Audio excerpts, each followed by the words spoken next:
Some stories aren't meant to be told, but the moment I heard about the crying doll, I couldn't sleep. This isn't your usual haunted toy story. This actually happened, and it was witnessed by people who had nothing to gain from making it up.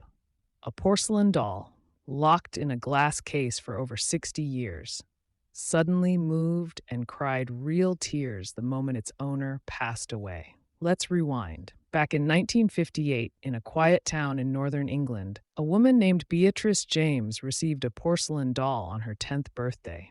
The doll had glass blue eyes, silk dress, and blonde curls. Beatrice named her Clara. From that day, Clara went everywhere with her. But Clara was no ordinary doll. People who came near it said it watched them. Beatrice's cat never went near it. And once, her cousins swore the doll blinked. When Beatrice grew up, she placed Clara in a glass case. No one was allowed to touch it, even when she had children of her own. She's part of the family, she'd say. Clara never left that case for 60 years, but she aged strangely. Her silk dress never collected dust. Her eyes never faded. Once, during a storm, lightning struck near the house. The lights went out, and someone swore they saw Clara's hand move inside the case. Fast forward to 2021. Beatrice was 73, and her health was failing. She asked her daughter Ellie to never throw Clara away. "She's not just a doll," Beatrice whispered. The night Beatrice passed away, Ellie was in the kitchen, alone in the house. It was exactly 2:18 a.m. Ellie suddenly heard a faint tap, then another, coming from the living room. She walked toward the sound, and the tapping grew louder, faster. She flicked on the lights and froze.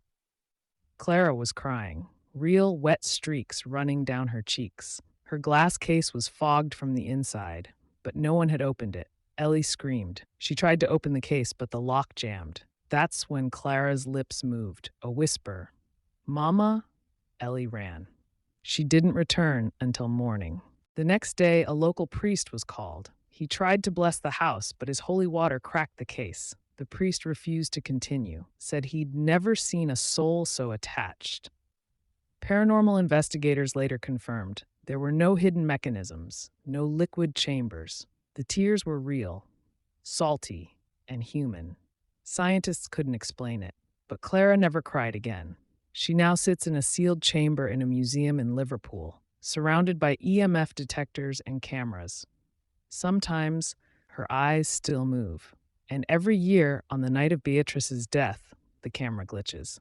So next time you see an old doll at someone's home or a thrift shop, don't assume it's just decoration. Some of them remember, some of them mourn, and some still love the ones they've lost. Just because they look lifeless doesn't mean they are. What would you do if a doll whispered your name long after the person who owned it was gone? Would you burn it or keep it safe? Whatever your choice, remember, Clara's still waiting and she cries only once a year.